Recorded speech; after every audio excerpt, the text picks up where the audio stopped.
El origen de las especies. Comencemos con una frase de Charles Darwin. No es la especie más fuerte la que sobrevive, ni la más inteligente, sino la que responde mejor al cambio. Ahora bien, unos puntos claves de su libro. En el capítulo 1 podemos ver que Charles Darwin plantea las variaciones entre animales a raíz de la domesticación y su influencia en los hábitos, herencia y efectos de la selección humana sobre sus animales. En el capítulo 2 se analiza los cambios observados en un contexto natural, donde las diferencias individuales son preponderantes para definir las diferentes variedades de una misma especie. En el capítulo 3 introduce el concepto de selección natural y su papel preponderante en la lucha por la supervivencia de las diferentes especies, tanto animales como vegetales. En el capítulo 4, dedicado exclusivamente al planteamiento de su teoría acerca de la selección natural, las características y fundamentos, aspectos biológicos y consecuencias en los descendientes de diferentes especies, incluyendo la del ser humano.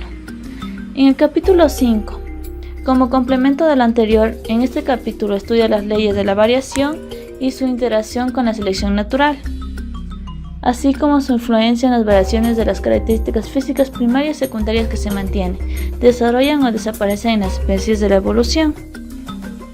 Además, en el capítulo 6 se puede ver que se plantean las dificultades que enfrenta la teoría de la selección natural al estudiar las variantes en características y comportamientos de diferentes miembros de una misma especie.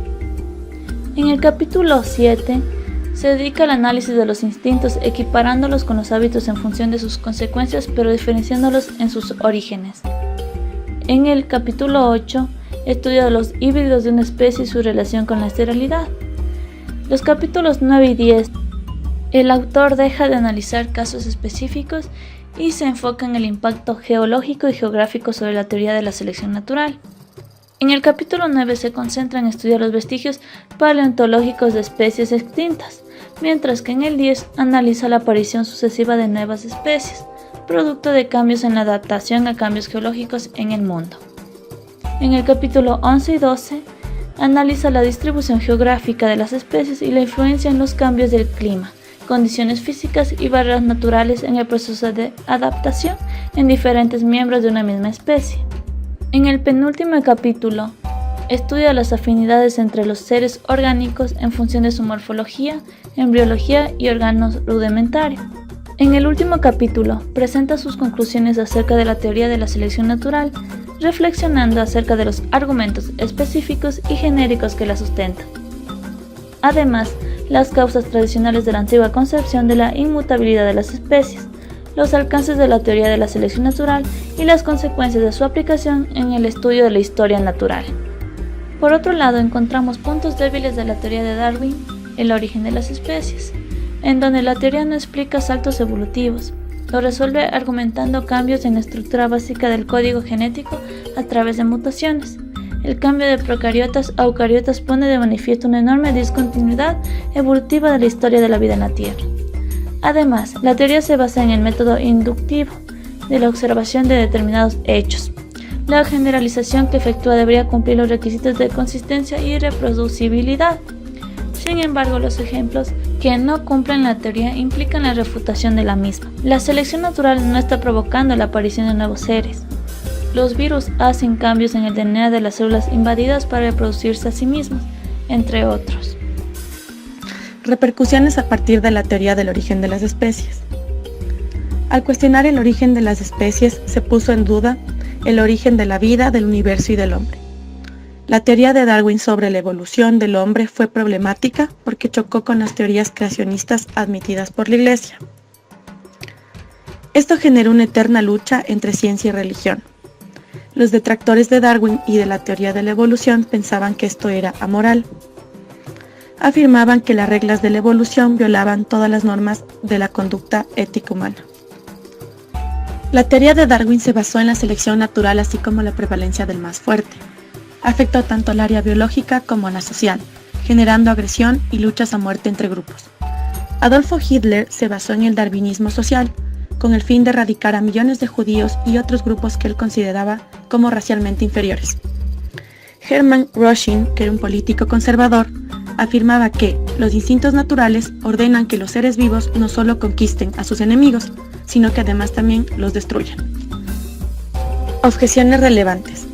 La función de los tipos intermedios. No alcanzaba a explicar las fases iniciales de su desarrollo. Por ejemplo, la utilidad biológica del ojo es evidente, pero en sus comienzos, ¿cómo surgió un órgano de tales características? La ausencia de tipos intermedios. El registro fósil era muy escaso para los tipos intermedios entre una especie y otra. En la actualidad existen datos contundentes que explican que las especies permanecieron estables durante grandes periodos y de pronto fueron sustituidas por otras. Los mecanismos de herencia.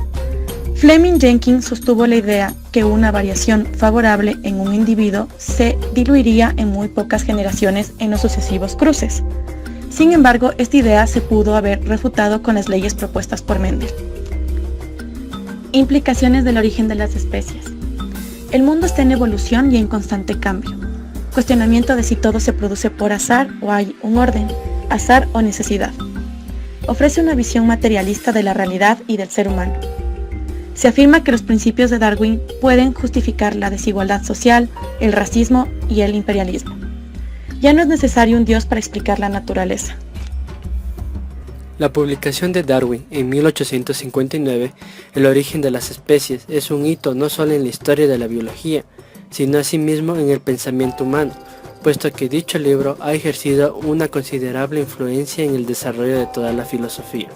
Los resultados de la teoría de la evolución darwiniana fueron dramáticos, tanto en el ateísmo como en el secularismo se hicieron inmensamente populares. En una famosa declaración de Richard Dawkins, uno de los más ardientes defensores modernos de Darwin y del ateísmo, dijo: Darwin hizo posible que pudiéramos convertirnos en ateos intelectualmente satisfechos. De igual forma, en agradecimiento a Darwin, Carlos Marx, padre del comunismo, le envió su libro más importante sobre la teoría comunista, y enfatizó con sus colegas comunistas que gracias al libro del origen de las especies pudieron establecer cimientos en las perspectivas comunistas, así como concuerda con sus propósitos, ya que promueve las bases de la historia natural que explican la historia de la lucha de clases. Con el tiempo, este respaldo evolucionista ayudó a configurar el marco filosófico de los flagelos del comunismo y del ateísmo en Rusia, en China y en muchas otras naciones.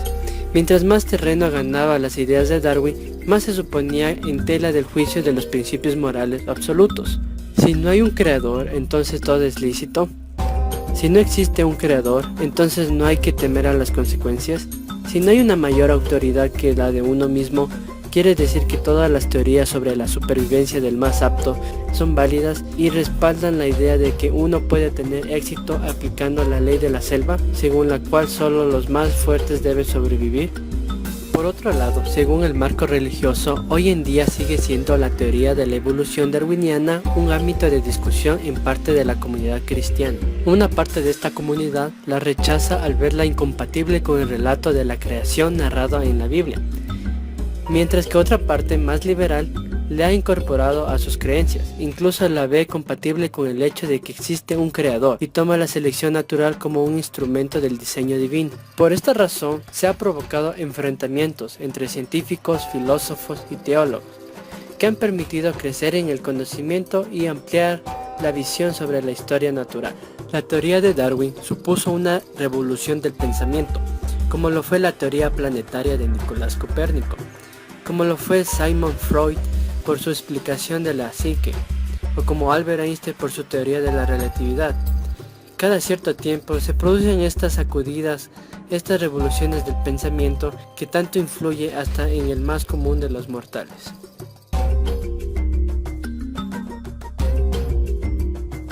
El darwinismo, también llamado teoría sintética de la evolución, es básicamente el intento de fusionar el darwinismo clásico con la genética moderna.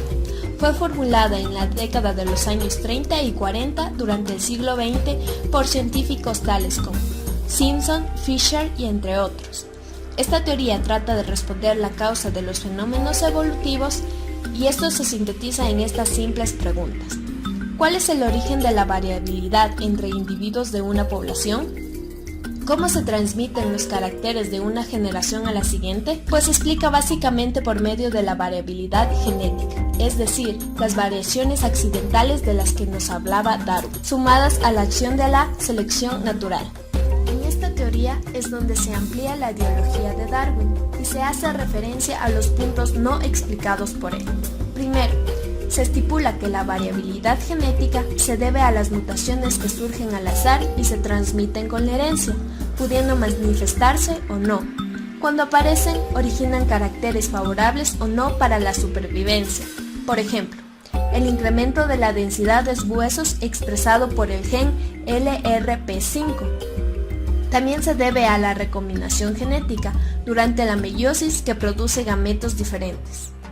En la fecundación, la unión de gametos al azar permite formar gran variabilidad de genotipos. En segundo lugar, está la selección natural, que actúa sobre la población. Esta actúa sobre la variabilidad de la población seleccionando a los más aptos y eliminando a los portadores de caracteres desfavorables, pero no siempre es así. Pues si el medio cambia, un carácter que era desfavorable puede verse mejor adaptado a las nuevas condiciones ambientales. El equilibrio puntuado. Stephen Gould plantea que la ausencia de pasos intermedios en el registro fósil no se debe a que sea incompleto, sino a que en ocasiones se produce a saltos. Esta teoría contradice a lo estipulado por Darwin, que decía que las variaciones eran discretas y continuas, pero ¿por qué no se ha logrado encontrar los eslabones intermedios? El equilibrio puntuado explica que la mayor parte de la historia evolutiva se caracteriza por periodos de éxtasis puntuados por cambios relativamente rápidos en un carácter cuando se forma un nuevo linaje, y las pruebas fósiles disponibles apoyan esta idea. El equilibrio puntuado predice que una gran parte del cambio evolutivo tiene lugar en periodos breves unidos a episodios de especiación. He aquí un ejemplo de cómo funciona el modelo. 1. Éxtasis. Una población de moluscos se encuentra en un estado de éxtasis, viviendo, muriendo y quedando fosilizados cada pocos cientos de miles de años. A juzgar por estos fósiles, parece que está produciéndose poca evolución observable. Segundo, aislamiento. Un descenso en el nivel de agua hace que se forme un lago y aísla a unos pocos moluscos del resto de la población. 3. Selección intensa y cambio rápido. La población pequeña e aislada experimenta una selección intensa y un cambio rápido debido al ambiente novedoso y al pequeño tamaño poblacional. El ambiente del lago recién formado ejerce nuevas presiones selectivas sobre los moluscos aislados. Además, su pequeño tamaño poblacional hace que la deriva genética influya en su evolución. La población aislada experimenta un cambio evolutivo rápido que se basa en el modelo de especiación peripátrica. 4. Ausencia de la conservación. No se conserva ningún fósil de las formas de transición debido a su tamaño poblacional relativamente pequeño, a la velocidad del cambio y a su situación aislada. 5. Reintroducción. El nivel del mar se eleva, permitiendo que los moluscos aislados se reúnan con su linaje hermano. 6. Expansión y éxtasis. La población aislada se expande por toda su área de distribución anterior. El mayor tamaño poblacional y un ambiente estable hacen que los cambios evolutivos sean menos probables. La rama que estaba aislada del linaje de moluscos podría superar en la competencia a la mayor población ancestral, haciendo que se extinguiera. 7. Conservación. Un mayor tamaño poblacional y un área de distribución más grande nos llevan de nuevo al episodio 1. Éxtasis con conservación ocasional de fósiles. Parece que la evolución sucede en saltos bruscos asociados a episodios de especiación, donde se ven patrones fósiles de muchos organismos. Por ejemplo, los registros fósiles de cientos protistas unicelulares con concha son coherentes con un patrón puntuacionista. La teoría neutralista de la evolución molecular fue propuesta por Motoo Kimura a finales de 1960 y a principios de 1970. En su opinión, la mayoría de los genes mutantes son selectivamente neutros, es decir, no tienen selectivamente ni más ni menos ventaja que los genes a los que sustituyen en el nivel molecular. La mayoría de los cambios evolutivos se deben a la deriva génica de genes mutantes selectivamente equivalentes. La deriva génica consiste en el cambio puramente aleatorio de las frecuencias génicas debido a que cualquier población consta de un número finito de individuos. Kimura se paró a pensar cuál sería la probabilidad de mutación de un mutante que aparece en una población finita y muestra cierta ventaja selectiva. Es decir, cuál es la probabilidad de que ese gen se propague por toda la población. Kimura llegó a 3 hallazgos. Primero, para una proteína determinada, la tasa de sustitución de un aminoácido por otro es aproximadamente igual en muchas líneas filogenéticas distintas. 2. Estas sustituciones, en vez de seguir un modelo, parecían ocurrir al azar. Y 3. La tasa total de cambio en el ADN era muy alta, del orden de una sustitución de una base nucleótida por cada 2 años en una línea evolutiva de mamíferos. En cuanto a la variabilidad dentro de la especie, se vio que la mayor parte de las proteínas eran polimórficas, es decir, que existían en diferentes formas y en muchos casos sin efectos fenotípicos visibles, ni una correlación con el medio ambiente. Así, Kimura llegó a 2 conclusiones. La primera, la mayoría de las sustituciones de nucleótidos debían ser el resultado de la fijación al azar de mutantes neutros o casi neutros, más que el resultado de una selección darwiniana. Y 2, que muchos de los polimorfismos proteicos debían ser selectivamente neutros o casi neutros, y su persistencia en la población se debería al equilibrio existente entre la aportación de polimorfismo por mutación y su eliminación al azar.